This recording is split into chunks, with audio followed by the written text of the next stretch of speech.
अभी चुनाव की तारीखों का ऐलान होना बाकी है, लेकिन उससे पहले ही सियासी दल एक दूसरे पर जमकर निशाना साध रहे हैं। लेकिन कुछ दिन पहले जो एक चुनाव आयुक्त ने इस्तीफा दिया था, वो बवाल थमा भी नहीं है कि एक और नया बवाल शुरू हो गया है। दरअसल प्रधानमंत्री नरेंद्र मोदी की अध्यक्षता में गठित समिति ने नए चुनाव आयुक्तों के नाम फाइनल कर लिए हैं। ज्ञानेश कुमार और बलविंदर संधू देश के अगले चुनाव आयुक्त होंगे। कांग्रेस नेता अधीर रंजन चौधरी भी इस बैठक में शामिल हुए थे। उन्होंने कहा कि इस बैठक में पीएम मोदी और गृह मंत्री अमित शाह ही मौजूद थे। उन्हें चुनाव आयुक्त के लिए 212 नामों की लिस्ट दी गई थी। मैंने पहले ही सूची मांगी थी, क्योंकि चुनने के लिए नामों की छोटी सूची मांगी थी ताकि हम जांच कर सकते थे, मगर वह मौका मुझे नहीं मिला। कल रात मुझे लिस्ट दी गई। इतने कम समय में इतने नामों की जानकारी जुटाना मेरे लिए संभव नहीं था।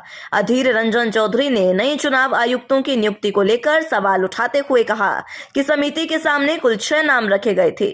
इनमें से 2 नामों पर मुहर लगाई गई है। अधीर रंजन ने चयन समिति में भारत के मुख्य न्यायाधीश की जगह एक केंद्रीय मंत्री को शामिल करने वाले कानून को लेकर केंद्र सरकार पर जमकर निशाना साधा। उन्होंने कहा कि सीजेआई को इस समिति में होना चाहिए था। पिछले साल सरकार एक कानून लेकर आई थी, अब ये केवल एक औपचारिकता बनकर रह गया है। सरकार जो चाहती है वही हो रहा है। ज्ञानेश कुमार 1988 बैच के केरल कैडर से आईएएस अधिकारी हैं। बता दें कि ज्ञानेश कुमार कुछ दिनों पहले ही सहकारिता मंत्रालय के सचिव पद से रिटायर हुए हैं। इससे पहले वो गृह मंत्रालय में कश्मीर डिवीजन के जॉइंट सेक्रेटरी थे। इसी दौरान कश्मीर से धारा 370 हटाई गई थी। जम्मू कश्मीर पुनर्गठन विधेयक की तैयारी में भी उनकी अहम भूमिका रही है।